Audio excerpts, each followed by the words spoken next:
Dear guys welcome to our channel. तो कैसे हैं आप? आज की स्टोरी बहुत मस्त है दोस्तों, पूरी जरूर देखिएगा। तो चले शुरू करते हैं। चैप्टर 1 भयानक रात। मुंबई शहर में एक बड़ा सा बंगला था जो वाइट कलर का था और दिखने में इतना आलीशान और शानदार था कि किसी की भी नजरें उस पर ठहर जाती। उसे बंगले के एक बड़े से रूम के अंदर एक लड़की मिरर के सामने खड़ी अपने बालों को बना रही थी। वह लड़की जिसका रंग गहरा था, उसके काले घने लंबे बाल कमर तक लहरा रहे थे। उसकी काली गहरी आंखें किसी को भी अपनी तरफ देखने के लिए आकर्षित कर देती। वह लड़की अपने बालों का एक मेसी बन बनाया जिससे उसके चेहरे पर बालों की दो लंटें उसके गालों को चूम रहे थी। थोड़ी देर में वो लड़की रेडी हो गई थी। उसने होठों पर रेड कलर की लिपस्टिक लगाई थी, आंखों में काजल और लाइट मेकअप किया था। वह लड़की बहुत ही खूबसूरत लग रही थी, हालांकि उसका रंग गोरा नहीं था, पर फिर भी उसका चेहरा काफी ज्यादा आकर्षक था। वह लड़की पूरी तरह से रेडी होकर रूम से बाहर आए। उसने इस वक्त पिंक कलर का हाफ शोल्डर गाउन पहन रखा था जिस पर गले पर छोटे छोटे डायमंड लगे हुए थे, जो कि उस गाउन की खूबसूरती को और बढ़ा रहे थे। वो लड़की बंगले से बाहर आए तो उसका ड्राइवर पहले से कार लेकर तैयार खड़ा था। जैसे ही वह ड्राइवर अपनी मैडम को बंगले से बाहर आते देखा तो बैक सीट का डोर ओपन किया। वो लड़की जाकर कार में बैठ गई और ड्राइवर तुरंत कार में बैठकर कार को आगे बढ़ा दिया। उसे लड़की की आंखों की चमक और होठों की स्माइल साफ बता रहे थे कि वह आज बहुत खुश है। करीब 20 मिनट बाद ड्राइवर ने शहर से बाहर एक सुनसान रास्ते पर कार रोक दी। वो लड़की बाहर की तरफ देखी तो उसे वहां कोई दिखाई नहीं दे रहा था। वो ड्राइवर की तरफ देखते हुए बोली, आप यहाँ क्यों रोक दिया? ड्राइवर उस लड़की से बोला, मैडम आपने जो लोकेशन दिया था वो यही है। एक पल के लिए वह लड़की चौंक गई, पर अगले ही पल वह विंडो से बाहर की तरफ देखी तो उसकी आंखों में चमक आ गई। सामने से एक लड़का चलते हुए आ रहा था जो अपने होठों पर बड़ी सी स्माइल लिए हुए था और दिखने में बहुत ही हैंडसम था। वो लड़का चलते हुए कार के पास आया और कार के बैक सीट का डोर ओपन कर दिया। वो लड़की मुस्कुराते हुए उसे लड़के को देख रही थी। तभी वह लड़का अपना एक हाथ उस लड़की की तरफ बढ़ा दिया। ये देखकर वो लड़की मुस्कुराहट दी और तुरंत अपने हाथ को उसके हाथों पर रख दी। वो लड़की कार से बाहर आए और उस लड़के के साथ चलते हुए आगे की तरफ बढ़ने लगी। वो लड़का मुस्कुराते हुए बोला, baby you are looking so beautiful. सच में आज मेरी नज़र तुमसे हट नहीं रही है। वो लड़की शर्म से अपनी नज़र नीचे झुका ली और होठों पर मुस्कुराहट लिए बोली, थैंक यू रंजीत, पर तुम भी बहुत ही ज्यादा हैंडसम लग रहे हो। वो लड़का यानी कि रंजीत उसे लड़की के हाथों को चूमते हुए बोला, मिस्टी तुम बहुत ही ज्यादा अच्छी हो। मैं सच में बहुत लकी हूँ जो मुझे तुम मिली। मैंने तुम्हारे लिए एक बहुत अच्छा सरप्राइज प्लान किया है। इतना कहते हुए रंजीत मिस्टी का हाथ पकड़े आगे की तरफ बढ़ गया। मिस्टी जैसी थोड़ा आगे पहुंची तो वह पहाड़ के बिल्कुल किनारे पहुंच गई थी और वही साइड में एक छोटा सा टेंट बनाया गया था जिसके आसपास बहुत सारी कलरफुल लाइट लगी हुई थी। उस टेंट के नीचे टेबल और चेयर रखे हुए थे। आसपास का नज़ारा इस वक्त बहुत ही खूबसूरत था। मिस्टी यह सब देख मुस्कुराकर बोली, thank you so much Ranjit, तुमने सब कुछ मेरे लिए किया है। सच में बहुत ब्यूटीफुल है। रंजीत मुस्कुराया और बोला, ऑफ कोर्स बच्चे, और तुम्हारे लिए नहीं करूंगा तो किसके लिए करूंगा? आखिर तुम मेरी होने वाली वाइफ जो हो। ये सुनकर मिस्टी की आंखों में चमक आ गए और होठों पर बड़ी सी मुस्कुराहट आए। वो रंजीत के पास बढ़ गई और उसके होठों को चूम लिया। रंजीत भी मिस्टी को अपनी बाहों में जकड़ लिया और दोनों एक दूसरे की आंखों में खो गए। मिस्टी रंजीत दोनों ही एक दूसरे की बिल्कुल करीब खड़े थे। वही रंजीत मिस्टी के कमर को घुमाते हुए बोला, बेबी डांस की में। मिस्टी मुस्कुरा दी और फिर दोनों वही एक दूसरे के हाथों को पकड़े धीरे धीरे डांस करने लगे। रंजीत मिस्टी को गोल गोल घुमाते हुए दूसरी साइड लेकर बढ़ने लगा। वही मिस्टी रंजीत में इतना खोई हुई थी कि उसे किसी चीज का कोई होश नहीं था। पर रंजीत भले ही मिस्टी की तरफ तो देख रहा था, पर उसके दिमाग में इस वक्त बहुत कुछ चल रहा था। उसकी आंखों में शैतानियत नाच रहे थे। इस बात से अनजान मिस्टी बस रंजीत के सांसों में खोई हुई थी कि तभी रंजीत एकदम से मिस्टी के हाथ को छोड़ दिया। मिस्टी को थोड़ा अजीब लगा और रंजीत की तरफ देखने लगी कि तभी रंजीत अपने कदम पीछे की तरफ लेने लगा। मिस्टी मुस्कुराते हुए जैसे ही अपने कदम आगे लेने लगी कि तभी वो सामने का नजारा देख हैरान रह गई। सामने से एक लड़की जिसने इस वक्त रेड कलर का शॉर्ट ड्रेस पहन रखा था। उसका गला काफी डीप था जिसमें से उसकी क्लीवेज साफ झलक रही थी। वह ड्रेस बहुत रिवीलिंग थी। ऐसा लग रहा था जैसे वह ड्रेस मुश्किल से उस लड़की के शरीर के कुछ अंगों को ढक रहा हो। वह लड़की चेहरे पर ढेर सारा मेकअप लगाई थी। वो बड़े ही स्टाइल में चलते हुए आई और एकदम से रंजीत के गले लग गई। मिस्टी अभी कुछ बोलती कि अगले ही पल वो लड़की और रंजीत दोनों ही एक दूसरे को किस करने लगे। ये देखते ही मिस्टी की आंखें हैरानी से बड़ी हो गई और मुंह खुला का खुला रह गया। वो चिल्लाते हुए बोली, रेशमा दूर हटो मेरे रंजीत से। लेकिन रंजीत और उस लड़की ने मिस्टी की बात पर ध्यान नहीं दिया। वे दोनों एक दूसरे में खोए हुए थे। मिस्टी को अब यकीन हो गया था कि रंजीत ने उसे धोखा दिया है। मिस्टी की आंखें हैरानी से बड़ी हो गईं। वो आगे बढ़ने वाली थी कि तभी रंजीत और रेशमा मिस्टी को देख हंसने लगी। रंजीत अपने कदम मिस्टी की तरफ बढ़ाते हुए बोला, क्या हुआ मिस्टी बेबी, ये सब देख तुम्हें अच्छा नहीं लगा? पहले ही मैंने कहा था ना कि मैंने आज तुम्हारे लिए एक सरप्राइज प्लान किया है। यही सरप्राइज है। मिस्टी गुस्से से बोली, रंजीत यह क्या मजाक है? क्या बकवास कर रहे हो तुम? रंजीत हंसते हुए बोला, अरे बेबी तुम गुस्सा हो गई। मैं मजाक नहीं कर रहा, ये सब सच है। मैं तुम्हें आज अपनी वाइफ से मिलाने वाला हूँ। Meet my wife Mrs Reshma Ranjit Rai. Misti की आंखें हैरानी से बड़ी हो गईं। रेशमा, जो कि रंजीत से बिल्कुल चिपक कर खड़ी थी, वो मिस्टी की तरफ देखते हुए बोली, क्या हुआ मिस्टी, क्या तुम्हें हैरानी हो रही है कि मैं रंजीत की वाइफ कैसे हो गई? मिस्टी गुस्से से बोली, रेशमा तुम कितनी गिरी हुई हो। तुम मेरी सबसे अच्छी फ्रेंड थी और तुम मेरे साथ ऐसा कैसे कर सकती हो? ये सुनते ही रेशमा तेज तेज से हंसने लगी और हंसते हुए बोली, फ्रेंड फ्रेंड माय फुट। मैं तुझसे नफरत करती थी शुरू से। मुझे तेरा सब कुछ चाहिए था, तेरी प्रॉपर्टी, तेरी पोजीशन, यहाँ तक कि तेरा प्यार भी। रेशमा ने रंजीत को पकड़ लिया और रंजीत भी रेशमा को उसके कमर से पकड़ खुद से चिपका ली। रंजीत हंसते हुए बोला, क्या हुआ मिस्टी, बुरा लग रहा है? ओ बेबी क्या है ना, हम दोनों शुरू से ही साथ थे। हम दोनों शुरू से ही हस्बैंड वाइफ थे और तुम्हें याद होगा मिस्टी, रेशमा ने ही पहली बार मुझे तुमसे मिलवाया था और मुझे देखते ही तुम्हें मुझसे पहली नजर वाला प्यार हो गया था। ये सब कुछ हमारी प्लानिंग थी। हमें सिर्फ तुम्हारी प्रॉपर्टी चाहिए थी और आज देखो, आज मॉर्निंग में तुम खुद ही अपनी सारी प्रॉपर्टी के पावर ऑफ अटॉर्नी मेरे नाम कर दी। रंजीत ने मिस्टी को देखा और आगे कहा, सच में कितनी बड़ी बेवकूफ हो ना तुम मिस्टी। ये दुनिया कहती है कि तुम सबसे बड़ी बिजनेस वूमेन हो और तुम्हें तो सब ब्यूटी विद ब्रेन के नाम से बुलाते हैं। लेकिन यहाँ तो तुम्हारा ब्रेन बिल्कुल भी काम नहीं किया। तुम तो अपने दिल के हाथों मजबूर हो गई। रंजीत की कही एक एक बातें मिस्टी के दिल को चीर रहे थे।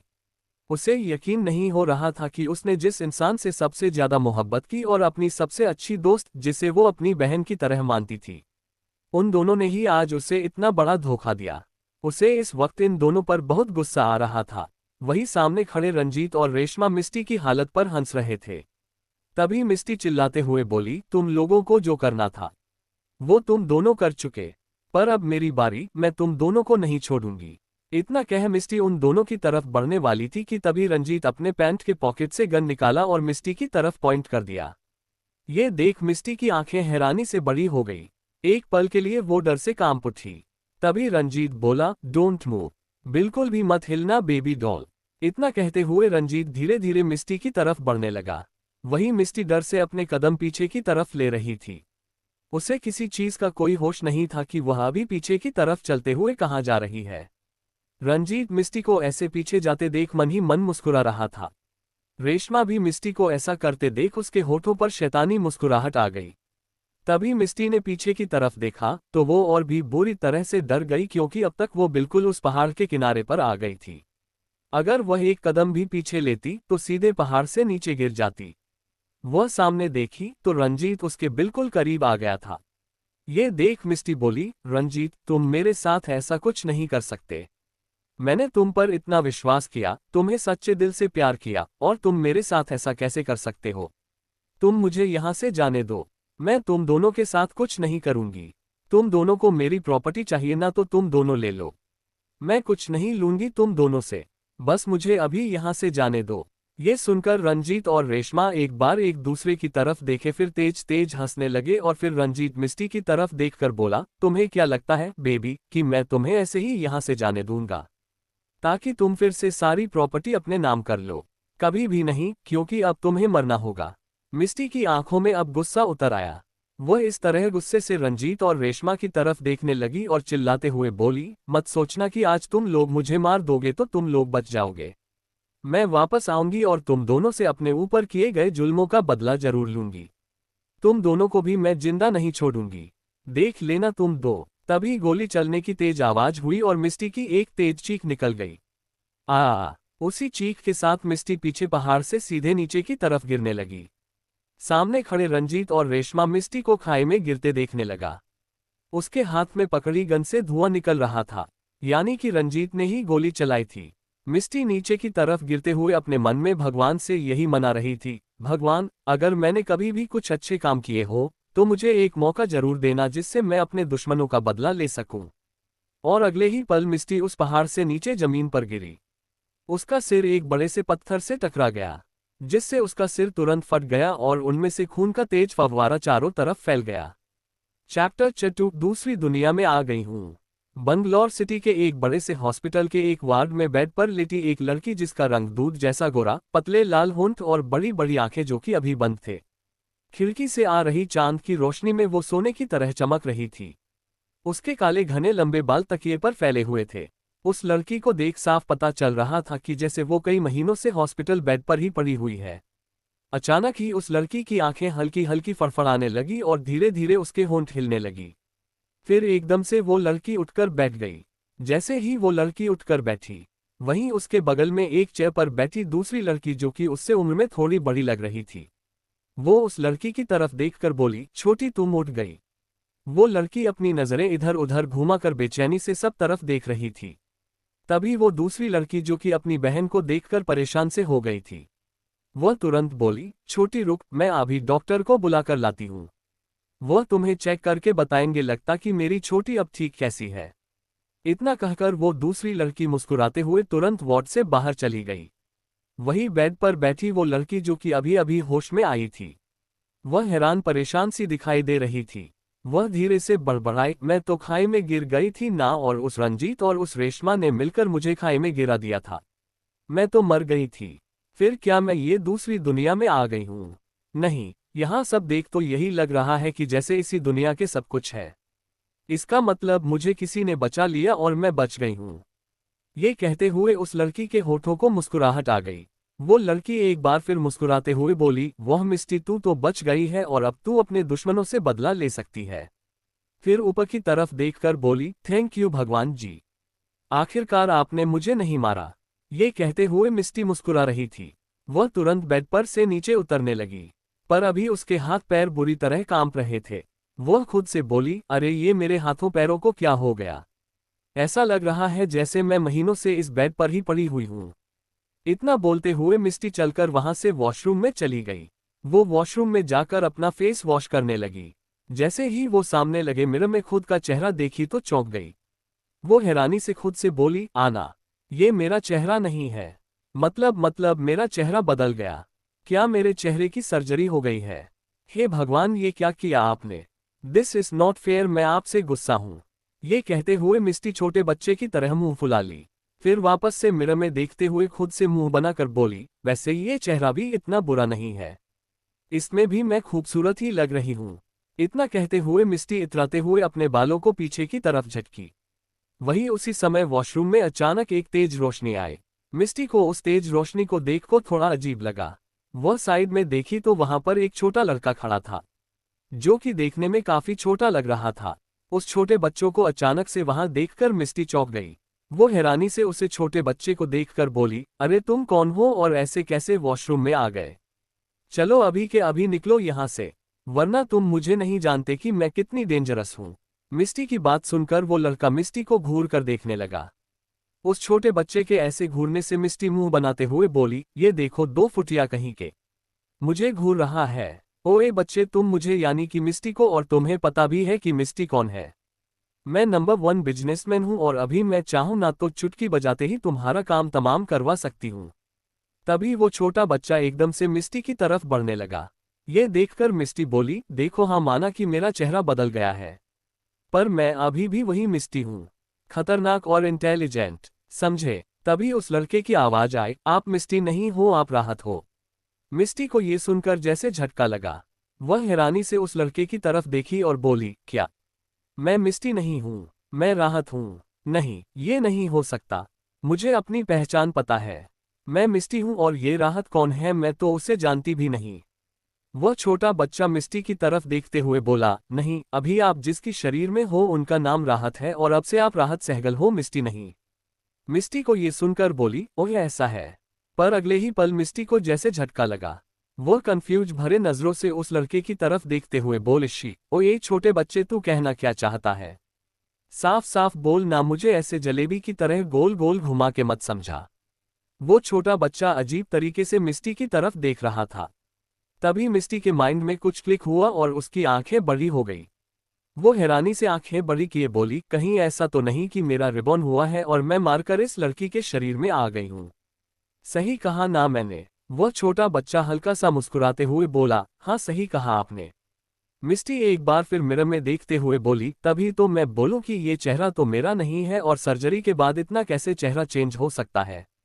पर मैं इस लड़की के शरीर में क्यों हूं? मुझे मेरी बॉडी चाहिए। भगवान, ये आपने बिल्कुल सही नहीं किया। अगर मुझे जिंदा करना था तो मेरी बॉडी में करते ना। वो बच्चा मिस्टी की बात सुनकर मन में बोला, बताओ भला गॉड ने उनकी हेल्प की, इन्हें वापस से रिबॉर्न किया ताकि ये किसी और के शरीर में जाकर अपने दुश्मनों से आसानी से बदला ले सके। पर ये तो गॉड पर ही गुस्सा कर रही है। तभी मिस्टी की आवाज उस छोटे बच्चे के कानों में गए, क्या नाम बताया था तुमने मेरा, छोटे बच्चे? वह छोटा बच्चा मिस्टी की तरफ देखते हुए बोला, राहत सहगल। मिस्टी आगे बोली, तभी वो लड़की जो बाहर बैठी हुई थी मुझे देखकर इतनी खुश हो गई थी। वैसे वो लड़की है कौन? वह छोटा बच्चा बोला, वह आपकी बड़ी बहन है, मनिका नाम है उनका, मनिका रावत। राहत ये सुनकर बोली, अच्छा वह मेरी बड़ी बहन है मनिका रावत? मतलब इस बॉडी के ओनर यानी राहत की बड़ी बहन है मनिका रावत? पर यह कैसे हो सकता है? मैं मतलब ये जो कि राहत सहगल है और वो मनिका रावत कैसे हुई? वह भी तो सहगल हुई ना। मनिका सहगल, तुम ना मुझे उल्लू बना रहे हो। मुझे सब कुछ क्लियर बताओ, वरना। और अभी मुझे मेरे बॉडी के ओनर इस राहत सहगल के बारे में कुछ पता भी नहीं है। मिस्टी अपनी बात बोलते हुए उस छोटे लड़के की तरफ देखी। तभी उस छोटे लड़के की आंखें तेजी से चमकने लगी। मिस्टी ये देख डर गई और उस छोटे लड़के के आंखों की तरफ इशारा करते हुए बोली, ये तुम्हारी आंखों में क्या हुआ? ये ऐसे कैसे अजीब तरह से चमक रही थी? कहीं तुम भूत तो नहीं हो? हे भगवान, आपने उस राक्षस रंजीत और चुड़ैल रेशमा से बचाया तो मुझे भूत के पास भेज दिया। अरे मैं किसको किसको झेलूंगी? एक नन्ही सी जान किसको किसको हैंडल करेगी? क्या आपको मुझ पर जरा सा भी दया नहीं आता? वह छोटा बच्चा लगातार मिस्टी की एक्टिंग देख रहा था और वो छोटे से सर को ना में हिलाया जैसे कह रहा हो, कितनी ड्रामेबाज है ये और कितना बोलती है। वह बच्चा एकदम से मिस्टी के करीब आ गया, जिससे मिस्टी डर के कारण पीछे जाने लगे। तभी वो बच्चा मिस्टी को हाथों से ही नीचे की तरफ झुकने का इशारा किया, क्योंकि वो बच्चा मिस्टी के सिर्फ कमर तक ही आ रहा था। मिस्टी डरते हुए बोली, ओए ऐसे क्या देख रहे हो? वैसे ही मैं पहले ही मर चुकी हूं और अब मरकर इस बेजान सी बॉडी में मुझे भगवान ने भेजा है। अब तुम मुझे वापस से खा लोगे तो फिर कहीं अगली बार भगवान ने मुझे किसी कुत्ता बिल्ली या फिर छिपकली के अंदर भेज दिया, तब तो मेरा और भी बुरा हाल हो जाएगा ना। तो प्लीज ऐसा मत करना, मुझे मत खाना, ठीक है बच्चे?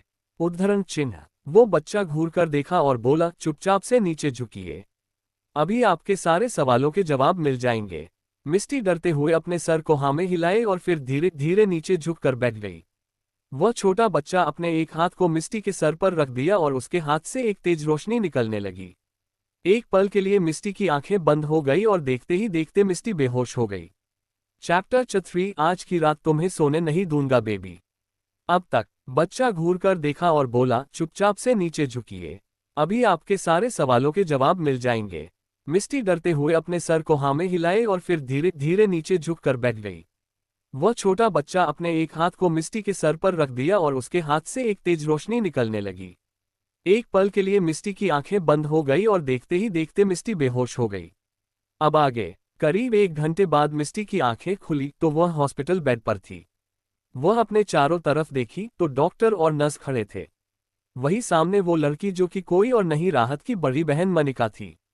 वह परेशान भरी नजरों से मिस्टी की तरफ देख रही थी। मिस्टी पहले तो डॉक्टर को देखकर डर गई, पर अगले ही पल उस मनिका की तरफ देखते हुए बोली, दीदी। मनिका जैसे ही अपनी बहन की आवाज सुनी तो उसकी आंखों में चमक आ गई और होठों पर स्माइल। वो जल्दी से उसके पास आए और बोली, कैसी है छोटी? तू ठीक तो है ना? तुझे पता है तेरे मुंह से दीदी सुनने के लिए मैं तड़प गई थी। आखिरकार अब मेरी छोटी ठीक हो गई है। मिस्टी बस मुस्कुरा दी। डॉक्टर थोड़ी देर में मिस्टी राहत को चेक किए और बोले, ये तो किसी चमत्कार से कम नहीं। ये अब बिल्कुल ठीक है और आप चाहे तो इनको शाम तक डिस्चार्ज करा सकती है। मनिका ये सुनकर बोली, thank you doctor, thank you so much. Doctor और नर्स वहां से चले गए। मिस्टी मनिका की तरफ देख रही थी। वो एक पल के लिए चारों तरफ देखी तो वही कोने में वो छोटा बच्चा बैठा हुआ था और मुस्कुरा रहा था। वो मुस्कुराते हुए बोला, आई थिंक अब आपको अपने बॉडी के ओनर के बारे में सब कुछ पता चल चुका होगा। असल में उस बच्चे ने मिस्टी के सर पर अपने हाथ रखा और उसके पास राहत से जुड़ी सारी यादें उसे लौटा दी, जिससे मिस्टी को अब सब कुछ पता चल चुका था कि राहत की लाइफ में क्या क्या हुआ है और उसकी मौत कैसे हुई है। मिस्टी फिर उसके बच्चे की तरफ देखकर बोली, ओ ए छोटू, तुम यहाँ हो। अगर किसी ने तुम्हें देख लिया तो जल्दी से यहाँ से निकल लो। अभी तो सिर्फ मैं यानी कि मिस्टी ने ही तुम्हें देखा है। अगर राहत की बहन ने देख लिया तो तुझे प्रॉब्लम हो जाएगी और डॉक्टर वो देखे तो तुझे धक्के मारकर यहाँ से निकाल देंगे। वह छोटा बच्चा मिस्टी को घूर कर देख रहा था और फिर उसके पास चलते हुए आया और बोला, पहली बात आप मिस्टी नहीं राहत है और दूसरी बात मुझे सिर्फ आपके अलावा और कोई नहीं देख सकता। मिस्टी जब ये सुनी तो चौंक गई, जिस पर वो बच्चा बोला, ऐसे हैरान होने की बात नहीं है। मुझे गॉड ने आपकी हेल्प के लिए भेजा है और अब मैंने आपकी सारी मदद कर दी है। सब कुछ आपको बता दिया है। अब मैं यहाँ से वापस जा रहा हूँ। पर हाँ, अगर कभी आपको मेरी जरूरत होगी तो आप एक बार मुझे आवाज लगाएगा, मैं आ जाऊंगा। ये कहते हुए वह बच्चा जैसे ही जाने के लिए मुड़ा, तभी मिस्टी बोली, ओह हिलो, मैं ऐसे कैसे तुम्हें आवाज लगाऊंगी तो तुम आ जाओगे। अरे कोई फोन नंबर वगैरह तो दे दो। हाँ भले अभी मेरे पास फोन नहीं है, पर तुम मुझे अपना नंबर बता दो, मैं उसे याद कर लूंगी। मैं ना लोगों का नंबर याद करने में बहुत एक्सपर्ट हूँ। वो क्या है ना, मेरी माइंड बहुत ही शार्प है, जैसा मैंने तुम्हें पहले बताया था। वो बच्चा अजीब सा मुंह बनाते हुए मिस्टी की तरफ देखा और फिर अपने सर को नामे झटकते हुए मन में बोला, इनका कुछ नहीं हो सकता। इतना कहते हुए वो बच्चा अपने पॉकेट से एक लॉकेट निकाला और मिस्टी की तरफ बढ़ाते हुए बोला, ये इसे आप अपने चैन में पहन लीजिए। जब भी आपको मेरी जरूरत होगी आप बस इस लॉकेट को हल्का सा रब करिएगा, मैं आज जाऊंगा। मिस्टी उस लॉकेट को अपने हाथों में ले ली। तभी अगले ही पल वो छोटा बच्चा देखते ही देखते कि आंखों के सामने से ही गायब हो गया। मिस्टी तो हैरानी से आंखें बड़ी किए हैरानी से बस देखते ही रह गई। फिर वो तुरंत उस लॉकेट को अपने चैन में पहन ली। तभी रूम के अंदर मनिका आए और मिस्टी यानी राहत की तरफ देखकर बोली, छुटकी चलो, तुम्हारा डिस्चार्ज हो गया है। राहत अपना सर हिला दे और बोली, जी दीदी। इतना कहते हुए वह धीरे से बेड पर से नीचे उतरी और सबसे पहले वॉशरूम में जाकर कपड़े चेंज किया और मनिका के साथ हॉस्पिटल से बाहर निकल गई। राहत मनिका के साथ हॉस्पिटल से बाहर आई। मनिका ने कैब बुक कर लिया था। दोनों ही उसमें बैठे और वहां से निकल गए। थोड़ी देर बाद वो कैब एक छोटे से घर के सामने आकर रुका। राहत अपनी गहरी निगाहों से उस घर की तरफ देख रही थी। फिर दोनों ही बहनें कार से बाहर आ गई और चलते हुए उस घर के अंदर चली गई। घर के अंदर छोटे से हॉल में एक मिडिल एज की औरत उनका इंतजार कर रही थी। जैसे ही राहत मनिका के साथ वहां पहुंची, उस मिडिल एज की औरत को देखते ही उसे याद आया कि यह तो उसकी मासी है, जिनसे कभी भी राहत ढंग से बात नहीं करती थी और उसकी मासी हमेशा उसकी केयर करती थी। राहत और मनिका की मासी का नाम गायत्री देवी है। जैसे ही राहत की मासी उसे देखी तो उनकी आंखों से आंसू छलक पड़े। वह मुस्कुराते हुए बोली, आ गई मेरी बच्ची, अब कैसी है मेरी बच्ची। राहत तुरंत उनके पास गई और उनके गले लग गई और बोली, मैं बिल्कुल अच्छी हूँ मासी। राहत के इतने प्यार से मिलने से गायत्री जी और मनिका दोनों ही चौंक गई थी, क्योंकि राहत उनसे कभी इस तरह से बात नहीं की थी। पर राहत के ऐसा करने से वो दोनों बहुत खुश थी। कुछ देर बाद मनिका डिनर बनाकर लाए। तीनों बैठकर डिनर एंजॉय करने लगी। डिनर करते हुए राहत मनिका के हाथ के बने खाने की तारीफ भी कर रही थी, जिससे मनिका और दादी दोनों को ही बहुत अच्छा लग रहा था। राहत का इस तरह उन दोनों से बातें करना, उनके साथ मजाक करना दोनों को बहुत अच्छा लग रहा था। थोड़ी देर में सभी डिनर करके अपने अपने रूम में चले गए। करीब 2 घंटे बाद शहर से बाहर एक बड़े से बंगले के सामने एक कार आकर रुके। उसमें से 2 लोग बाहर निकले। ये 2 लोग कोई और नहीं, रंजीत और रेशमा थे। रंजीत ने रेशमा को कसकर अपनी बाहों में जकड़ रखा था। रेशमा रंजीत से खुद को छुड़ाने की कोशिश करते हुए बोली, ओहो रंजीत, बस करो ना, तुमने मुझे पूरे रास्ते बहुत परेशान किया है। देखो मेरी क्या हालत कर दी है तुमने। रंजीत रेशमा को और भी कसकर खुद से चिपकाया और बोला, अरे अभी तो कुछ नहीं किया हूं बेबी। अभी तो पूरी रात बाकी है। आज पूरी रात मैं तुम्हें सोने नहीं दूंगा। रंजीत की ऐसी बातें सुन रेशमा शर्म से लाल हो गई। वो शर्माते हुए बोली, रंजीत बेबी तुम मुझे इतना प्यार करते हो? रंजीत रेशमा के चेहरे को पकड़ा और अपनी तरफ खींचते हुए बोला, बहुत ज्यादा बेबी, तभी तो तुम्हारी खातिर मैंने उस मिस्टी को भी रास्ते से हटा दिया। देखो ना अब हमारे बीच कोई नहीं आ सकता। चलो बेबी, बहुत तड़प रहा हूं, जल्दी से मेरी प्यास बुझा दो। रेशमा बड़े ही अदा के साथ मुस्कुराते हुए बोली, ऑफ कोर्स बेबी, मैं भी तो बहुत तड़प रही हूं। आज हम दोनों को ही अपने प्यास बुझानी है। रंजीत ये सुनते ही मुस्कुरा दिया और एक तुरंत ही रेशमा को अपने गोद में उठा लिया। वो दोनों उस बंगले की तरफ बढ़ते हुए बोले, देखो ना बेबक, आखिरकार हम उस मुंबई को छोड़कर और उस मिस्टी का सब कुछ बेचकर यहाँ बेंगलुरु में सेटल होने ताकि कोई भी हम तक ना पहुँच पाए। वो तो मैंने पहले ही इस बेंगलुरु सिटी में बने बंगले के बारे में पता लगा लिया था। मुझे तो पता ही था कि मिस्टी की प्रॉपर्टी कहाँ कहाँ है। उसकी दोस्त होने का इतना तो फायदा उठाना तो बनता है। वो बेवकूफ़ लड़की मर गई और जाने से पहले हमें मालामाल कर गई। तो फिर रंजीत बोला, बस बेबी अब उस मनहूस का नाम मत लो। हमें अपनी रात एंजॉय करनी है। अपनी बात बोल रंजीत रेशमा को इसी तरह गोद में लिए हुए बंगले के अंदर चला गया। माही बंगले से कुछ दूरी पर कोई शख्स ये सब कुछ अपनी जलती हुई निगाहों से देख रहा था। उसकी आंखों में गुस्सा और बदले की आग जल रही थी। वह सोचने लगा, अब समय आ गया है जब मुझे अपना बदला लेना होगा। चफ और तड़पने पर मजबूर करूंगी, यू आर माई किलर। अब तक अपनी बात बोल रंजीत रेशमा को इसी तरह गोद में लिए हुए बंगले के अंदर चला गया। माही बंगले से कुछ दूरी पर कोई शख्स ये सब कुछ अपनी जलती हुई निगाहों से देख रहा था। उसकी आंखों में गुस्सा और बदले की आग जल रही थी। वह सोचने लगा, अब समय आ गया है जब मुझे अपना बदला लेना होगा।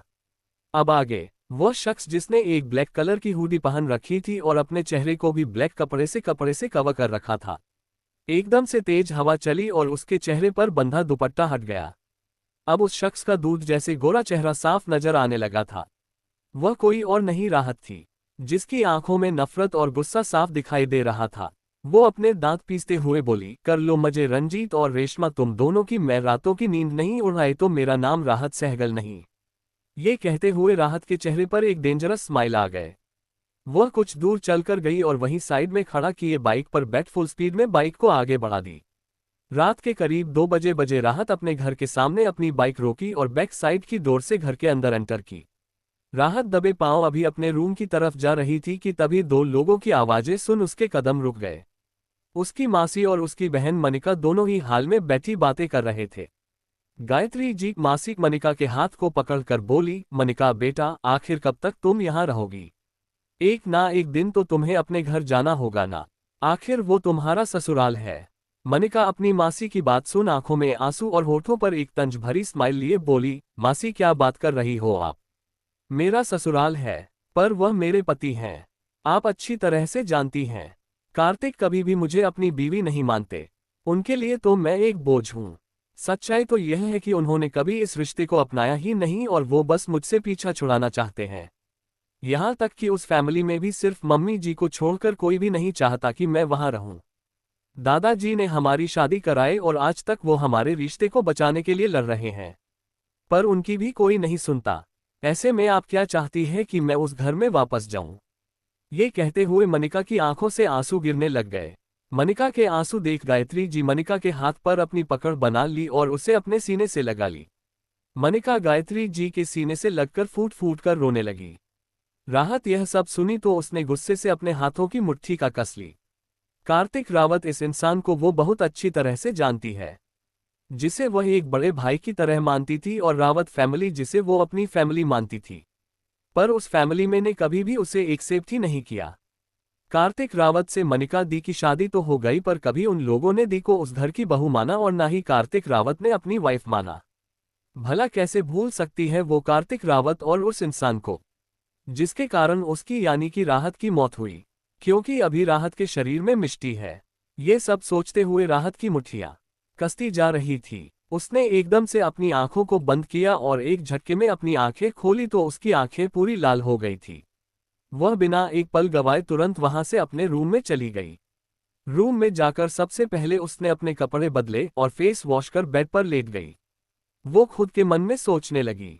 पहले जब राहत अपने में ही व्यस्त रहती थी, तब कभी भी इस लड़की राहत ने अपनी बहन पर ध्यान नहीं दिया। पर आज जब मिस्टी जो कि राहत के अंदर है, उसे राहत के बारे में सब कुछ पता चल चुका है, तो उसे राहत पर गुस्सा भी आ रहा था। वो खुद में ही बड़बड़ाए, आखिर ये लड़की इतनी बेवकूफ़ कैसे हो सकती है? कैसे अपनी इतनी अच्छी बहन को इग्नोर कर सकती है? कैसे अपनी बहन को इस तरह से दुखी रहने दे सकती है? भले इस बेवकूफ़ लड़की ने ये सब किया हो, पर मैं नहीं करूँगी, क्योंकि मैं मिस्टी हूँ, जो कि दुश्मनों के लिए दुश्मन और दोस्तों के लिए दोस्त। फिर एक गहरी सांस लेकर आगे बोली, अब तुम देखना कार्तिक रावत, कैसे मैं तुम्हें अपनी दीदी के लिए तड़पाती हूँ। तुम्हें भी इसी तरह तड़पने पर मजबूर नहीं की तो मेरा नाम राहत सहगल नहीं। हर उस शख्स को सजा मिलेगा जिसने भी मुझे और राहत की फैमिली को दर्द दिया है। उन सबको सजा मिलेगी। कुछ देर बाद राहत अपनी आंखें बंद की और गहरी नींद में चली गई। 15 दिन बाद सुबह में उसके रूम में मनिका आई और राहत के कंधे पर हाथ रख उसे जगाते हुए बोली, छुटकी उठ जा, कितना सो रही है? सुबह के 7 बजे चुके हैं। अब जल्दी से उठ, मैंने ब्रेकफास्ट बनाया है, चलकर खा ले, वो भी तेरे फेवरेट ब्रेकफास्ट। फेवरेट ब्रेकफास्ट का नाम सुनते ही राहत एकदम से उठकर बैठ गई और मनिका की तरफ देखते हुए बोली, दी अपने रसगुल्ला भी मंगाया है या नहीं? रसगुल्ला का नाम सुनते ही मनिका हैरानी से उसकी तरफ देखते हुए बोली, रसगुल्ला, तू कब से रसगुल्ले खाने लगी? राहत मनिका की बात सुन मुंह बना ली और अपने मन में बोली, अब मैं आपको कैसे बताऊं कि आपकी छुटकी तो पहले ही टपक गई है। अभी तो छुटकी के अंदर मैं हूं और उसे तो रसगुल्ले बहुत प्यास पसंद है। मनिका राहत की तरफ घूरे जा रही थी, तभी राहत मुस्कुराते हुए बोली, अरे दी, आप मुझे ऐसे क्यों घूर रही हो? अब मुझे तो रसगुल्ले बहुत पहले से पसंद है। वह मैंने कभी आपको बताया नहीं ना, इसलिए आपको पता नहीं होगा।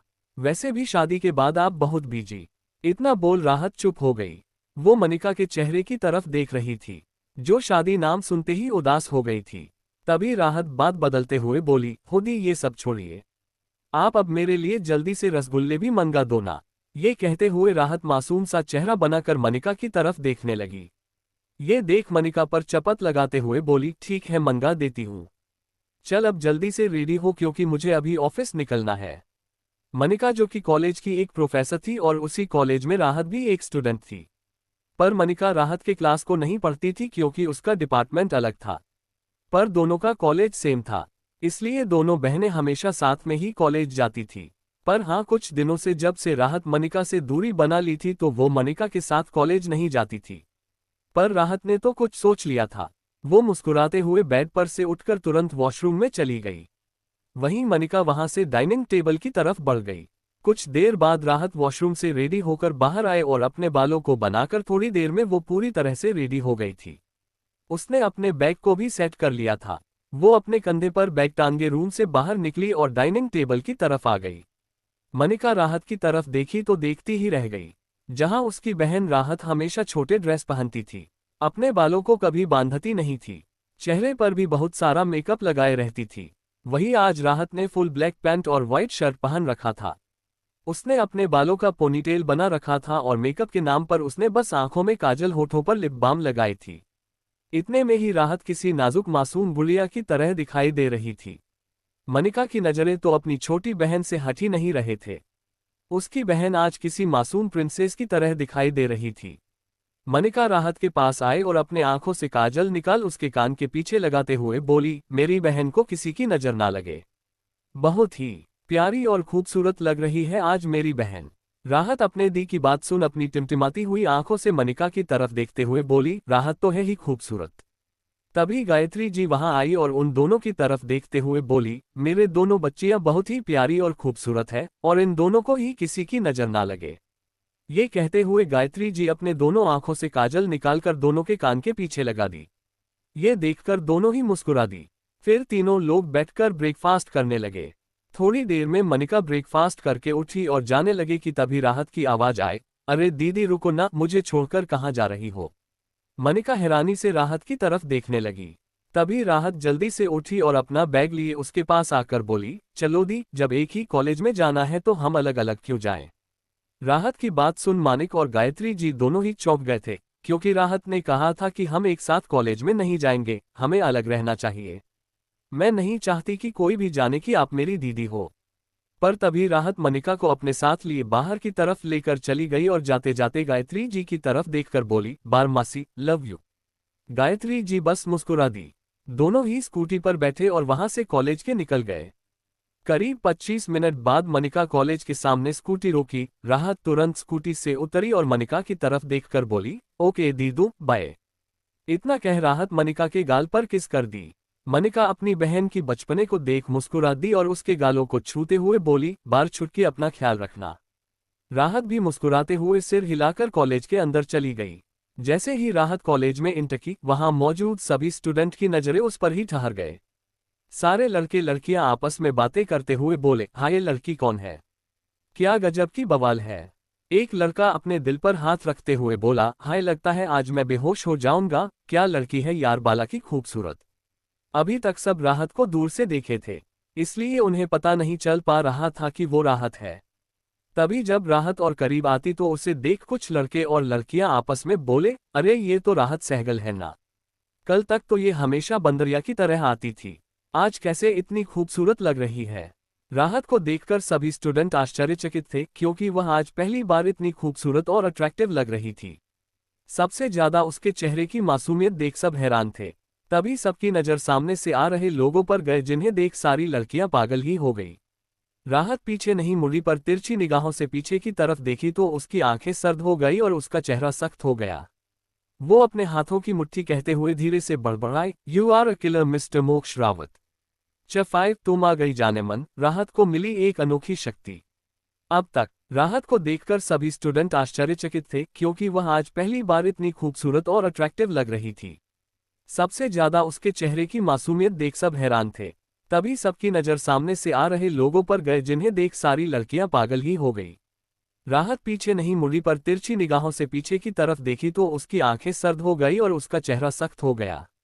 वो अपने हाथों की मुट्ठी कहते हुए धीरे से बड़बड़ाई, you are a killer mister Moksh Rawat. अब आगे राहत सभी को इग्नोर कर आगे बढ़ी रही थी, लेकिन तभी उसके कानों में लड़कियों की तेज आवाज गई। सारी लड़कियां मेन गेट की तरफ देखते हुए चिल्लाकर बोल रही थीं, वह देखो, स्टारडम्स ग्रुप के मेंबर आ गए। उफ, ये सभी कितने हैंडसम हैं ना। ये नाम सुनते ही राहत के आगे बढ़ते हुए कदम रुक गए। स्टार डांस ग्रुप कॉलेज का सबसे फेमस ग्रुप था, जिसके सभी मेंबर बड़े बड़े बिजनेसमैन के बेटे थे। इस ग्रुप में 4 मेंबर थे, आकाश सिंह, अमित चौहान, ईशान राजपूत और ग्रुप का हेड मिस्टर मोक्षा रावत। मोक्ष रावत बहुत ही ज्यादा हैंडसम था और कॉलेज की सभी लड़कियां उस पर फिदा थीं। लेकिन मोक्ष के खतरनाक ऑरा के कारण किसी की हिम्मत नहीं रहती थी उसके करीब जाने की। मोक्ष की आंखों का रंग ग्रीन और ब्लैक कलर के कॉम्बिनेशन में था, जो बहुत अट्रैक्टिव था। उसके बाल बहुत ही सिल्की थे और उसके फेयर स्किन और जॉ लाइन शेप बहुत अट्रैक्टिव थे। जहां लड़कियां मोक्ष को देखकर आहें भर रही थीं, वहीं राहत की आंखों में गुस्सा उतर आया। राहत सहगल, जो कि मोक्ष की दीवानी थी, और कॉलेज में यह बात सभी जानते थे कि राहत मोक्ष के पीछे पागल है। उसने कई बार मोक्ष को प्रपोज किया था, लेकिन मोक्ष ने हर बार ही साफ उसे रिजेक्ट कर दिया था। राहत की मौत की वजह भी यही शख्स था। मोक्ष रावत के बर्थडे पर कॉलेज के सारे बच्चों को इनवाइट किया गया था और राहत ने सोच लिया था कि वह आज मोक्ष को एक बार फिर पार्टी में सबके सामने प्रपोज करेगी। लेकिन उस पार्टी में राहत की इतनी बेइज्जती हुई कि उसे मजबूरन पार्टी छोड़कर जाना पड़ा। वो इतने गुस्से में थी कि वह वहां से तेजी से भागते हुए निकल गई। उसे किसी चीज का कोई होश नहीं था और तभी सामने से आ रहे ट्रक से तेज टक्कर हुआ। अगले पल राहत की वही मौत हो गई। लेकिन उसी समय राहत के शरीर में मिस्टी की आत्मा का एंट्री हुई। मोक्ष को देखते ही राहत की आंखों के सामने वह सारा सीन आने लगा, जिससे राहत की आंखों में गुस्सा उतर आया। उसने कसकर अपने हाथों की मुट्ठी बना ली और दांत पीसते हुए बोली, तुम राहत के मर्डर हो मिस्टर मोक्ष रावत। मोक्ष और उसकी टीम मेंबर सभी कॉलेज के सीनियर थे। किसी की हिम्मत नहीं होती थी उनसे बात करने की। कॉलेज का मेन ट्रस्टी भी मोक्ष रावत था। एक तरह से इस कॉलेज में मोक्ष का ही राज चलता था। मोक्ष रावत फैमिली का छोटा और सबसे खतरनाक बेटा था और रावत इंडस्ट्रीज का सीईओ। असल में मोक्ष कॉलेज के साथ साथ अपने डैड के ऑफिस को भी संभालता था। वही उसका बड़ा भाई कार्तिक रावत, जो कि ऑफिस नहीं संभालता था। वो कभी कभी ही ऑफिस जाता था। उसका एक अलग सपना था, वह कॉलेज का प्रोफेसर बनना चाहता था। इसलिए आज कार्तिक कॉलेज के प्रोफेसर का हेड है। जैसा पहले से ही पता है कि मनिका भी कॉलेज की प्रोफेसर है, तो वो कार्तिक के अंडर में काम करती है। सारी लड़कियां यही सोच रही थी कि आज फिर राहत जरूर मोक्ष के पास जाएगी। पर रहता मोक्ष के पास जाने के बजाय उससे पूरी तरह से इग्नोर कर वहां से भागते हुए आगे बढ़ गई। कुछ दूर जाकर राहत सीधे वॉशरूम के अंदर चली गई। इस वक्त राहत बहुत गुस्से में थे और गुस्से में वॉशरूम में इधर से उधर टहल रही थी। तभी एक तेज रोशनी हुई और वह छोटा बच्चा वॉशरूम में प्रकट हो गया। उस तेज रोशनी के कारण राहत की आंखें एक पल के लिए बंद हो गई। पर कुछ पल बाद जैसे राहत अपनी आंखें खोली तो उसकी आंखों के सामने वह छोटा बच्चा मौजूद था, जिसे देख वो हैरान हो गई और उसकी तरफ देखते हुए बोले, तुम यहाँ पर क्यों? तभी वह छोटा बच्चा राहत को घूरते हुए बोला, पहले आप खुद बुलाती हो और फिर पूछती हो कि मैं यहाँ क्यों आया। राहत अजीब सा मुंह बनाए और बोली, मैं तुम्हें कब बुलाई? जिस पर वो छोटा बच्चा राहत की तरफ इशारा करते हुए बोला, ध्यान से देखो।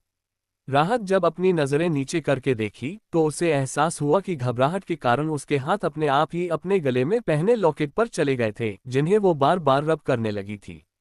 जिस पर राहत अपने सिर पर मारते हुए बोले, ओ सॉरी, ये तो गलती से हो गया था। यह मैं जब परेशान होती हूं ना तो ऐसे ही होता हूं। अब तुम जाओ। राहत की बात सुन लो बच्चा उसे घूर कर देखा तो राहत अपने चेहरे पर दुनिया जहां की मासूमियत लिए उस छोटे की तरफ अपनी टिमटिमाती हुई आंखों से देखने लगी। जिस पर वो छोटा बच्चा नामे अपने सिर को हिलाया, फिर राहत की तरफ देखकर बोला, मुझे पता है अभी आप बहुत गुस्सा आ रहा है। राहत उस बच्चे की बात सुन एक गहरी सांस लेते हुए बोली, हाँ मुझे सच में बहुत गुस्सा आ रहा है। मेरा मन कर रहा है कि मैं उस मोक्ष रावत के पास जाऊं और उसका सर फोड़ दूं। ये कहते हुए राहत का चेहरा गुस्से से लाल हो गए थे। तभी वह छोटा बच्चा बोला, आप ऐसा कुछ नहीं करेगी। अब से ही तो आपकी परीक्षा शुरू होती है। आपको इन सब से लड़ना है। आप उस मोक्ष रावत को मार नहीं सकती हैं क्योंकि वो भी अपनी जगह पर सही था। उसे राहत सहगल नहीं पसंद थी तो उसने साफ मना कर दिया। इसमें गलती राहत सहगल की थी। राहत को एहसास हुआ कि हाँ वह सही तो बोल रहा है। राहत ही उसके पीछे पड़ी रहती थी हमेशा।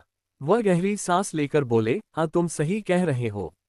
मैं ही कुछ ज्यादा ही ओवररिएक्ट करने लगी। ये राहत बेवकूफ थी जो उस मोक्ष के पीछे पागल बनी घूमती रहती थी। पर मैं नहीं, क्योंकि मैं तो मिस्टी हूं और मुझे मोक्ष जैसे लड़कों में कोई इंटरेस्ट नहीं। मैं राहत की तरह बेवकूफ नहीं जो किसी के भी प्यार में पड़ जाऊं। राहत की बात सुन लो बच्चा अजीब तरह से राहत की तरफ देख तिरछा मुस्कुराया क्योंकि मिस्टी ने भी तो वही बेवकूफी की थी। रंजीत जैसे लड़के से प्यार कर बैठी। फिर वो बच्चा राहत की तरफ देखते हुए बोला, अब मैं जा रहा हूं, लेकिन जाने से पहले मैं आपको एक शक्ति दूंगा जो आपको आगे बहुत मदद करेगी। राहत ने उत्सुकता से पूछा, कैसी शक्ति? राहत के पूछने पर वह छोटा बच्चा आगे बढ़ा और तुरंत उसका हाथ पकड़ लिया। एक पल के लिए राहत डर गई, पर अगले ही पल उस छोटे बच्चे के हाथ से एक तेज रोशनी राहत के अंदर प्रवेश की। राहत एक पल के लिए समझ नहीं पाए, पर अगले ही पल वो छोटे बच्चे की बात सुन हैरान हो गई। वह छोटा बच्चा मुस्कुराते हुए बोला, इस शक्ति से आप किसी के भी मन की बातों को आसानी से सुन सकती हैं। आप किसी को भी टच करके उसके मन की बात को सुन पाएंगी और इस शक्ति से आपको पता चल जाएगा कि कौन आपका अपना दोस्त है और कौन दुश्मन। राहत की आंखों में चमक आ गई और होठों पर मुस्कुराहट। वह इस तरह मुस्कुराते हुए उस बच्चे की तरफ देख रही थी। कुछ देर बाद राहत वॉशरूम से बाहर आई और तेज कदमों के साथ चलते हुए अपने क्लासरूम की तरफ बढ़ गई। तभी पीछे से एक लड़की आए और राहत को कसकर पकड़ते हुए बोली, ओ मेरी जानेमन, आखिरकार तू आ गई। इस आवाज को सुनते ही जहां अभी तक राहत के चेहरे पर सख्त एक्सप्रेशन था वह एकदम से शांत हो गए और उसके होठों पर हल्की सी मुस्कुराहट आ गई। वो उस लड़की का हाथ पकड़कर बोली, क्या करूं, तेरे बिना मेरा दिल नहीं लग रहा था। तभी वह लड़की राहत के गले लग गई। राहत भी उसे लड़की को गले लगी। तभी उसके कानों में एक आवाज गई, राहत तू नहीं जानती मैंने तुझे कितना मिस किया है यार। मैं बहुत खुश हूं कि तू सही सलामत है और घर वापस कॉलेज आ गई। अब मैं कभी भी तुझ पर कोई भी प्रॉब्लम नहीं आने दूंगी। ये सब आवाज ईशानी के अंदर से आ रही थी जिसे राहत ने सुन लिया था। एक पल के लिए राहत भी हैरान हो गई थी, पर तभी उसे एहसास हुआ कि उसे जो शक्ति मिली है ये उसी शक्ति का कमाल है जो उसे लोगों के मन की बातें साफ सुनाई दे रहे हैं। अभी राहत के गले लगी लड़की कोई और नहीं उसकी दोस्त ईशानी रावत है, जो कि मोक्ष रावत की छोटी बहन है।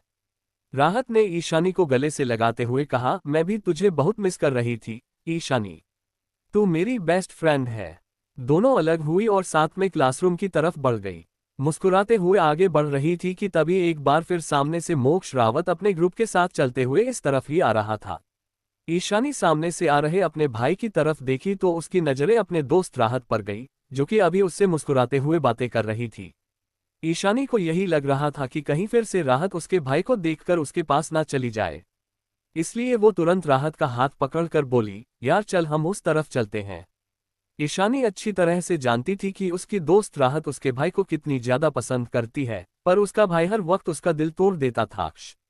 इस कारण वह नहीं चाहती थी कि एक बार फिर से उसके दोस्त का दिल टूटे। पर अचानक ईशानी की बात सुन राहत पहले तो चौंक गई, पर अगले पल वह समझ गई कि ईशानी ऐसा क्यों कह रही है। वो ईशानी का हाथ पकड़कर बोली, इधर से हमारा क्लासरूम पास में पड़ता है तो दूसरे साइड से इतना घूमकर क्यों जाना। अब चल जल्दी। वही मोक्ष अपने सख्त एक्सप्रेशन के साथ चलते हुए आ रहा था। उसकी एक नज़र राहत पर गई, पर उसने अपने नज़रों को उससे फेर लिया, जैसे उसे राहत को देखना भी नहीं पसंद। वहीं राहत तो उसकी तरफ एक नज़र देखी भी नहीं। वह पूरी तरह से उसे इग्नोर कर उसी के सामने से होते हुए अपने क्लासरूम की तरफ बढ़ गई। राहत के ऐसा करने से दो लोग बिल्कुल हैरान हो गए। Six truth and dare. Rahat का डेयर। अब तक वही मोक्ष अपने सख्त एक्सप्रेशन के साथ चलते हुए आ रहा था। उसकी एक नज़र राहत पर गई, पर उसने अपने नज़रों को उससे फेर लिया, जैसे उसे राहत को देखना भी नहीं पसंद। वहीं राहत तो उसकी तरफ एक नज़र देखी भी नहीं। वह पूरी तरह से उसे इग्नोर कर उसी के सामने से होते हुए अपने क्लासरूम की तरफ बढ़ गई। राहत के ऐसा करने से दो लोग बिल्कुल हैरान हो गए। अब आगे वो दोनों कोई और नहीं राहत की दोस्त ईशानी थी और दूसरा मोक्ष रावत खुद था। भले ही मोक्ष ने राहत की तरफ नहीं देखा था, पर वह इतना समझ चुका था कि राहत की नज़र भी उस पर एक बार भी नहीं पड़ी। ये सोचकर वह हैरान था। वही उसके फ्रेंड्स जो कि उसके साथ ही चल रहे थे, वह सभी यही सोच रहे थे कि राहत अब तक तो मोक्ष के करीब आकर उससे चिपक जाती थी और उससे दूर नहीं होती थी, पर आज वो उसके करीब आना तो दूर उसकी तरफ देखी भी नहीं। यहाँ तक कि आसपास खड़े लोग भी यह सोच रहे थे कि शायद कुछ बढ़िया एंटरटेनमेंट देखने को मिले, पर उन्हें ऐसा कुछ भी देखने को नहीं मिला। अरे यार, सोचे थे कि आज अच्छा तमाशा देखने को मिलेगा। ये बदतमीज लड़की मोक्ष के पास जाती और मोक्ष उसे खुद से दूर धकेल देता। कितना मजेदार सीन होता, पर नहीं, ऐसा कुछ नहीं हुआ। हमें ऐसा कुछ देखने को ही नहीं मिला। सारा मजा ही किरकिरा हो गया। ये कहते हुए वो सभी निराश होकर अपने क्लासरूम में चले गए। कुछ दिन में ईशानी और राहत भी क्लासरूम में पहुंचे, तो राहत ईशानी का हाथ पकड़कर फर्स्ट बेंच पर जाकर बैठ गई। ईशानी को आज राहत में कुछ चेंज देख रहा था। उसे आज राहत कुछ बदली बदली लग रही थी और राहत की तरफ देखते हुए बोली, तू ठीक तो है ना? कहीं तुझे कोई बीमारी तो नहीं? कहीं तुझे फीवर तो नहीं हुआ है? ये कहते हुए ईशानी राहत के माथे पर हाथ रख उसे चेक करने लगी, जिस पर राहत तुरंत ईशानी के हाथ को अपने माथे पर से हटाए और उसे घूरकर देखते हुए बोले, तेरे कहने का क्या मतलब है? क्या मैं तुझे बीमार लग रही हूं या फिर तू मुझे पागल समझ रही है? ईशानी तुरंत अपने गर्दन को ना में हिलाते हुए बोली, नहीं नहीं, ऐसा बिल्कुल भी नहीं है। वो तो आज मेरी दोस्त मेरे भाई की तरफ एक बार भी नहीं देखी ना, इसलिए मैं थोड़ा सा चौंक गई थी। तू सच में ठीक तो है ना? जैसे ही ईशानी की बात राहत ने सुनी तो उसकी आंखों में गुस्सा उतर आया। एक बार फिर उसे राहत का दर्द महसूस होने लगा। वो अपने गुस्से को कंट्रोल कर ईशानी की तरफ एक नज़र देख बिना किसी भाव के बोली, मुझे तेरे भाई से कुछ भी लेना देना नहीं और ना ही मुझे तेरे भाई में कोई इंटरेस्ट है, तो दोबारा अपने भाई का नाम भी मत लेना मेरे सामने। ईशानी जब ये सुन तो वो चौंक गई। वो हैरानी से राहत को देख रही थी। वो कुछ पूछती कि उससे पहले ही वहां पर क्लास के प्रोफेसर आ गए और वो लेक्चर स्टार्ट कर दिए।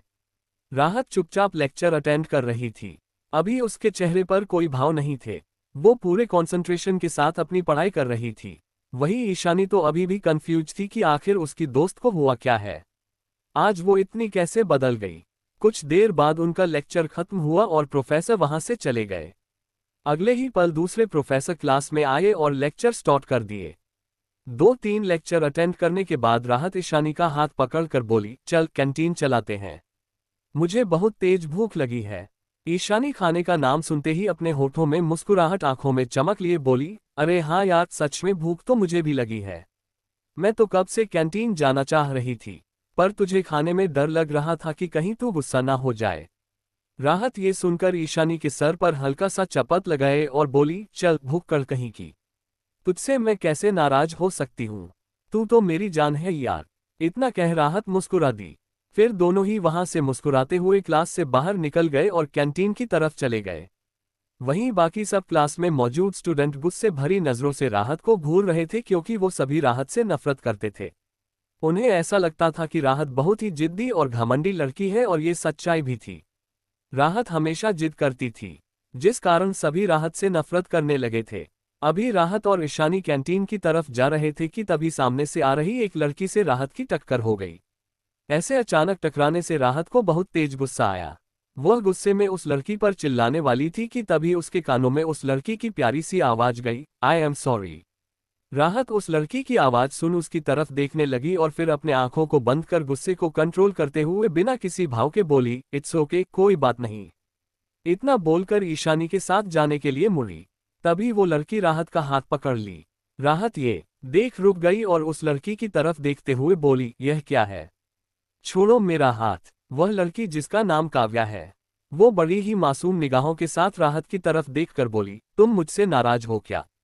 मुझे पता है मैं तुम्हें पसंद नहीं हूं। राहत तुरंत काव्या की पकड़ से अपना हाथ छुड़ाई और बोली, नहीं, मैंने कहा ना, कोई बात नहीं। इतना बोलकर राहत जाने लगी। तभी काव्या की तेज आवाज राहत के कानों में पड़ी, राहत, कल शाम घर पर पार्टी है तो दादाजी चाहते हैं कि तुम पार्टी में जरूर आओ। वह क्या है कि कल दादाजी और दादी जी की 50वीं मैरिज एनिवर्सरी है, इसलिए हम लोग उनका सेलिब्रेशन कर रहे हैं, तो तुम भी जरूर आना। राहत अजीब नजरों से काव्या की तरफ देखी और फिर गहरी सांस लेकर बोली, पर मैं क्यों आऊं? मेरा वहां क्या काम है? ये सुनकर काव्या तुरंत बोली, कैसी बात कर रही हो तुम? तुम हमारी फैमिली के मेंबर हो, मेरी बहन हो, तुम्हारा पूरा हक बनता है और वह तुम्हारे भी तो दादा दादी हैं, तो तुम्हें भी वहां आना चाहिए ना। और हाँ, मनिका दीदी को भी अपने साथ ले आना। मॉम ने भी कहा था कि मैं तुम्हें और दीदी दोनों लोग को बुला लूं। मैं घर तो नहीं आ पाई, इसलिए मैं तुम्हें कॉलेज में ही बता रही हूँ। तुम प्लीज मनिका दीदी के साथ आना। राहत और काव्या अभी बात कर रहे थे, जबकि वही राहत के साथ खड़ी ईशानी काव्या को बुरी तरह से घूर रही थी। राहत काव्या की तरफ बोली, ठीक है, मुझे जैसा सही लगेगा मैं वैसा करूंगी। अब तुम इतना बोल रही हो तो मैं पूरी कोशिश करूंगी कि मैं कल पार्टी में आई। काव्या मुस्कुरा दी और राहत के गले लग गई। राहत एक पल के लिए चौंक गई। उसके हाथ अपनी जगह पर ही रुके हुए थे। थोड़ी देर बाद राहत ने कहा, थैंक यू सो मच। राहत हल्का सा मुस्कुरा दी और ईशानी के साथ कैंटीन की तरफ चली गई। दोनों कैंटीन पहुंचे और साइड टेबल पर जाकर बैठ गए। ईशानी राहत की तरफ देखकर बोली, ये काव्या की बच्ची, इसे देखकर ना मुझे बहुत ही ज्यादा गुस्सा आने लगता है। ये अब क्यों कल पार्टी में बुला रही है? मुझे कुछ गड़बड़ लग रहा है। राहत ईशानी की बात सुन मुस्कुराकर बोली, नहीं यार, इतनी प्यारी तो है, फिर तुझे क्यों उस पर गुस्सा आ रहा है? और वैसे भी वो सबके कहने पर ही बुला रही है। ईशानी राहत की बात सुनकर हैरान हो गई और उसकी तरफ देख रही थी। तभी एक लड़का वहां आया और उनके पास वाले चेयर पर बैठ गया। वो लड़का दोनों की तरफ देखते हुए बोला, हाय ब्यूटीफुल, कैसी हो तुम दोनों? राहत ने उस लड़के को देखकर कहा, हेलो हैंडसम, कैसे हो? और कहाँ था तू अभी तक? वो लड़का राहत की तरफ देखकर बोला, अरे ब्रो, मैं कुछ काम में फंस गया था। फिर वो लड़का ईशानी की तरफ देखा, जो अभी भी शॉक्ड एक्सप्रेशन के साथ बैठी हुई थी। ये देख वो लड़का उसे हिलाते हुए बोला, ओ मैडम, कहाँ खो गई हो? ईशानी उस लड़के की बात सुनकर अपने सेंस में आए और उसे देखकर कुछ बोलने वाली थी, लेकिन तभी राहत उन दोनों की तरफ देखकर बोली, तुम दोनों बैठो, मैं ऑर्डर लेकर आती हूँ। राहत ऑर्डर लेने के लिए चली गई और ईशानी बस उसे जाते हुए देख रही थी। तभी वो लड़का एक बार फिर से ईशानी को हिलाकर बोला, हेलो, कहाँ खो गई हो तुम? ईशानी उस लड़के की तरफ देखकर बोली, मान ये जो मैं देख रही हूँ, क्या तू भी वही देख रहा है? ये लड़का जिसका नाम मानवेंद्र सिंह है। वो हैरान होकर ईशानी की तरफ देखकर बोला, क्या देख रही है तू और ये क्या बातें कर रही है? साफ साफ बोल ईशानी। ईशानी मान की तरफ देखकर बोली, अरे बेवकूफ लड़के, तुझे नहीं देख रहा कि आज अपनी राहत बदली बदली सी लग रही है? मान हंसकर ईशानी से बोला, हे भगवान, बेवकूफ लड़की, मुझे तो अपनी ब्रो वैसी ही लग रही है जैसी हमेशा लगती है। तू ना अब ज्यादा मत सोच, लगता है तुझे बड़ी तेज भूख लगी है, इसलिए तू ऐसी बातें कर रही है। ईशानी मान की तरफ घूर कर देखी, जिस पर मान अपने दांत दिखा दिया। मान और ईशानी बातें कर रहे थे। तभी राहत ऑर्डर लेकर आए और बोली, ये लो दोस्तों, तुम सबका ऑर्डर भी ला दी हूं, चलो जल्दी से खाते हैं। मुझे सच में बहुत तेज भूख लगी है। ईशानी तो अपना फेवरेट सैंडविच देखकर खुशी से राहत को फ्लाइंग किस करते हुए बोली, वह मेरी जान, तू तो सच में बहुत अच्छी है यार। तूने आज मुझे खुश कर दिया। इसी बात पर मेरी तरफ से किस ले ले। राहत भी मुस्कुराकर ईशानी को फ्लाइंग किस दे दी। मान ये देख मुंह बनाकर बोला, ओह ये लो, मुझे क्यों भूल गए तुम दोनों। मान की बात सुन राहत और ईशानी एक साथ बोली, लव यू यार। मान भी उन दोनों की बात सुन खुश हो गया और बोला, love you too my beautiful girls. तीनों हंसते हुए ब्रेकफास्ट करने लगे। कैंटीन में मौजूद सभी लोग उन पर नजर रखे हुए थे, क्योंकि उन तीनों को सिर्फ अपने से मतलब था। थोड़ी देर में तीनों अपना लंच फिनिश कर लिए और फिर मुस्कुराते हुए क्लास की तरफ जाने के लिए उठे। तभी मान उन दोनों से बोला, ओ ए ब्यूटीफुल गर्ल, एक गुड न्यूज़ देना तुम्हें।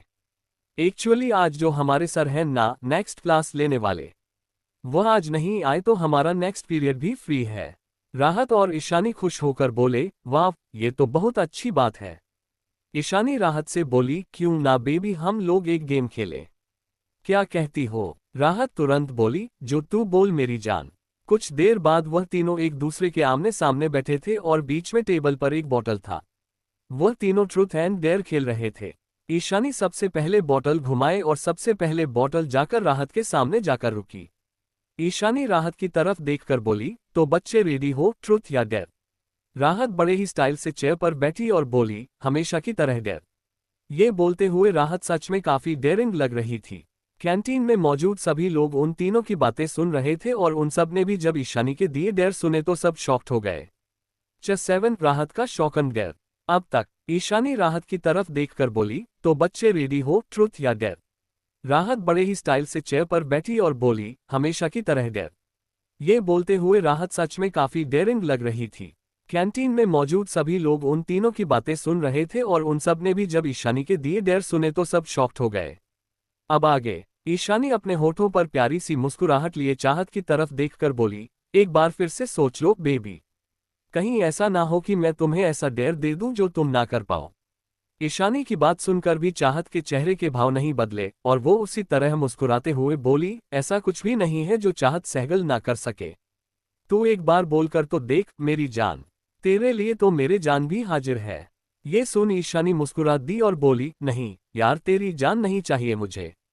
मैं तुझे सिर्फ डेयर दूंगी, अगर जान दे देगी तो दोबारा कैसे और डेयर तुझसे करवाऊंगी। चाहत ने अपनी आंखें छोटी कर ईशानी को देखी तो ईशानी अपने दांत दिखा दी। तभी ये सब देख मान ने कहा, ओहो ईशानी जल्दी करना यार। जल्दी से तू ब्रो को डेयर दे और फिर वापस से बोतल घुमा। इस बार तेरा नंबर आएगा तो मैं तुझे नहीं छोड़ूंगा। ईशानी ने मान को देखा और कहा, ओह हेलो, मुझे धमकी मत दे। समझा। मान हंसते हुए बोला, हाँ हाँ, आज तुझे पहली बार यह मौका मिला है कि तू ब्रो, चाहत को मान ब्रो बुलाता है, को डेयर दे सके। वरना हर बार तो ये काम प्रिया ही करती है।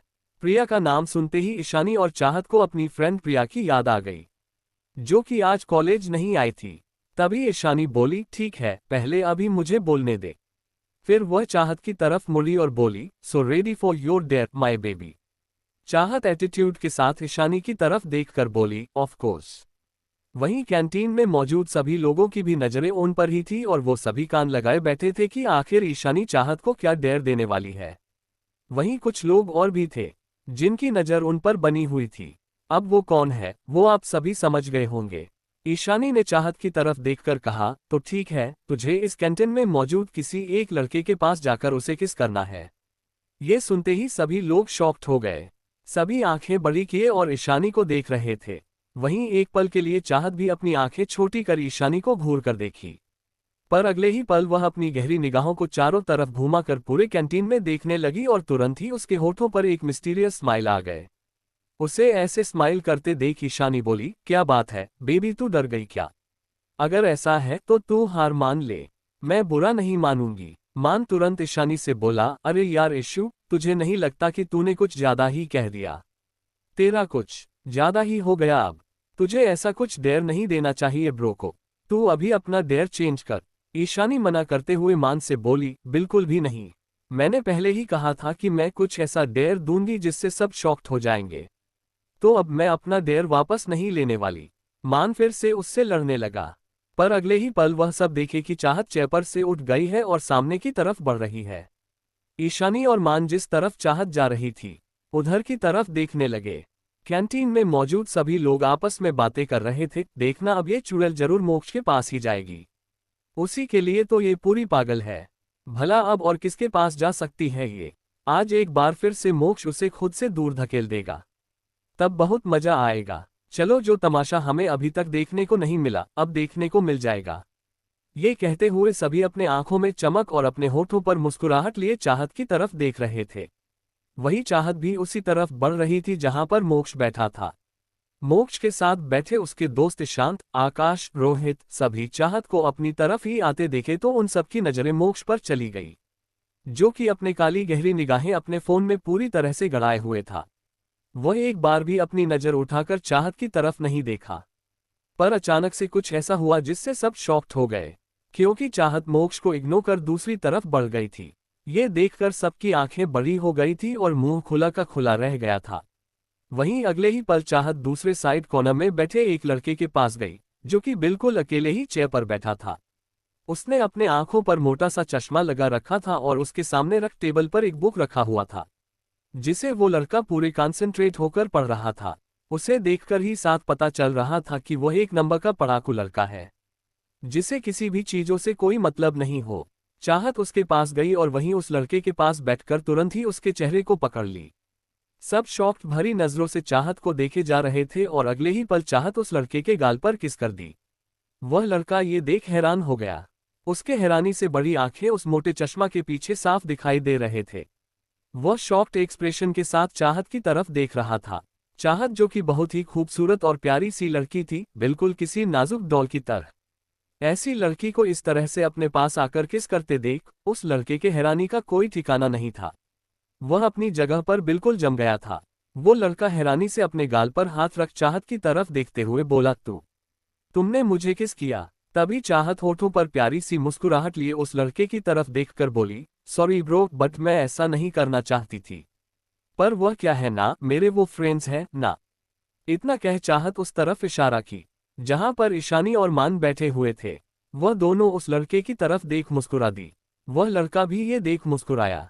तभी चाहत बोली, हाँ तो उन सब ने मुझे एक डेयर दिया था और मुझे डेयर में किसी लड़के को किस करना था, इसलिए मैं सोची कि तुम इस पूरे कैंटीन में सबसे क्यूट लड़के हो तो मैं तुम्हें एक फ्रेंड की तरह, एक क्यूट ब्रदर की तरह किस किया है।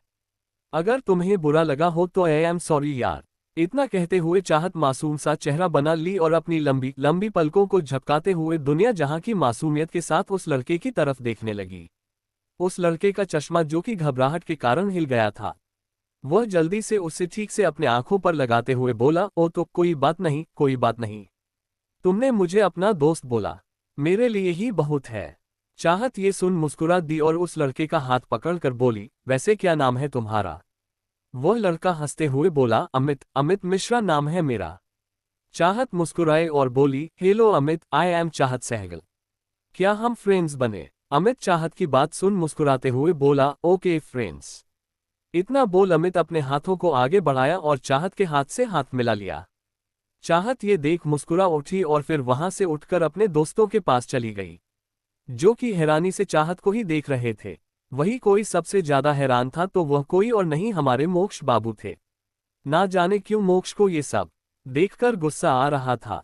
हालांकि अभी उसके चेहरे को देखकर पता नहीं चल रहा था, पर उसके हाथों की पकड़ जो फोन पर एकदम से कस गए थे, उससे साफ पता चल रहा था कि चाहत का ऐसे उस लड़के को किस करना मोक्ष को बिल्कुल पसंद नहीं आया था। उसकी आंखें भी हल्के हल्के रेड होने लगे थे। अचानक ही वहीं बैठे ईशान की नजर मोक्ष पर गए। जैसे ही वह उसकी आंखों को देखने लगा, वह हैरान रह गया।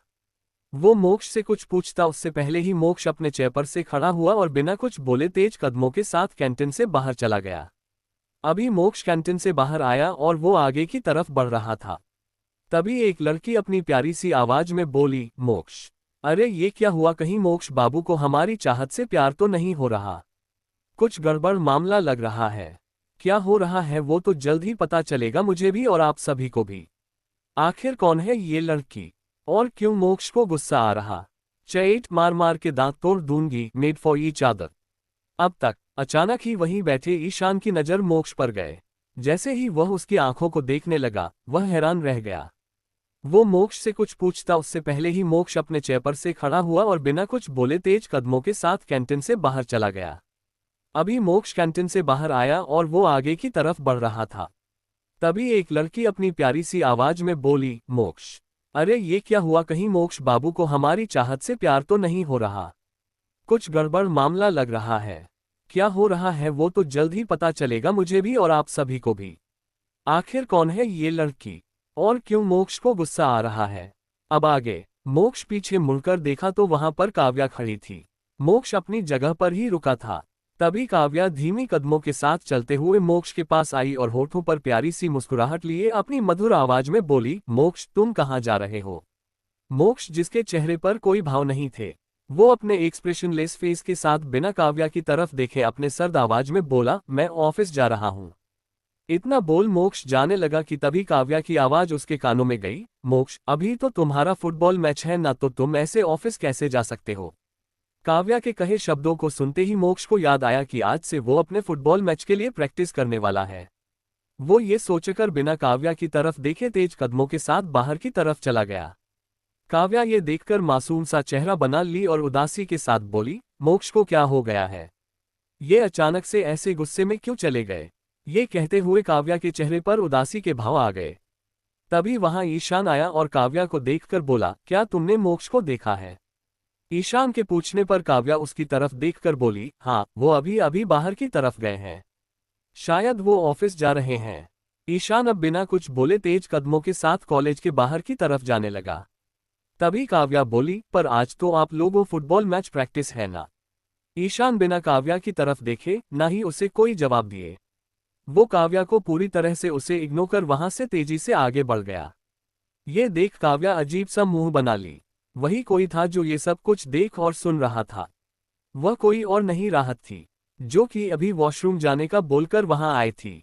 पर जैसे ही वो मोक्ष और काव्या को बात करते हुए देखी तो वहीं रुक गई और उन दोनों की बातें सुनने लगी। राहत उन दोनों की तरफ देखते हुए अपने मन में बोली, वैसे देखा जाए तो परफेक्ट कपल यही है। वैसे भी हैंडसम मैन और मासूम सी प्यारी सी काव्या भी है। ये दोनों एक दूसरे के लिए बिल्कुल सही है। अब मैं इन दोनों को एक करके रहूंगी। सच में ये दोनों कमाल के लगते हैं। Like made for each other. राहत अपने मन ही मन डिसाइड कर ली थी कि वो मोक्ष और काव्या को एक करके रहेगी। वो अपनी आंखों में चमक और होठों को मुस्कुराहट लिए वहां से वापस कैंटीन के अंदर चली गई, जहां पर बैठे उसके दोस्त उसका वेट कर रहे थे। उनके साथ बैठकर बातें करने लगी। थोड़ी देर बाद ही कैंटीन के सारे स्टूडेंट वहां से जल्दी जल्दी भागते हुए ग्राउंड की तरफ जा रहे थे। ये देखकर राहत को थोड़ा अजीब लगा। वो कंफ्यूज होकर उन सब की तरफ देखते हुए ईशानी से पूछी, इशू ये सब कहाँ जा रहा है? ईशानी कुछ बताती उससे पहले ही मान बोला, अरे यार ब्रो, तुम्हें नहीं पता आज से सभी के फुटबॉल मैच की प्रैक्टिस स्टार्ट हो रही है ना, तो इसलिए सभी वहां जा रहे हैं। राहत ये सुन बोली, इसमें कौन सी बड़ी बात है? ये सब तो ऐसे भाग रहे हैं जैसे ये खुद ही फुटबॉल के प्रैक्टिस के लिए जा रहे हो। तभी ईशानी बोली, अरे नहीं, सब अपने अपने क्रश को देखने जा रहे हैं, जैसे कि मेरे मोक्ष भाई। इतना बोल ईशानी चुप हो गई और राहत की तरफ देखने लगी।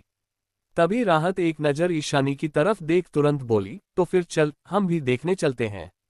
ये सुन ईशानी और मान दोनों हैरानी से एक दूसरे की तरफ देखने लगे। वो दोनों राहत को रोकने की कोशिश करते उससे पहले ही राहत ग्राउंड की तरफ बढ़ गई। ईशानी को यही लग रहा था कि कहीं राहत फिर से उसके भाई को देखी तो उसके पास न चली जाए और एक बार फिर उसका भाई उसकी दोस्त का दिल दुखा दे। वो ऐसा बिल्कुल भी नहीं होने देगी। वो और मान दोनों ही भागते हुए राहत के पीछे पीछे गए, जो कि अब तक ग्राउंड में पहुंच गई थी। वो अपनी नीली गहरी निगाहों को चारों तरफ घुमाकर देखने लगी।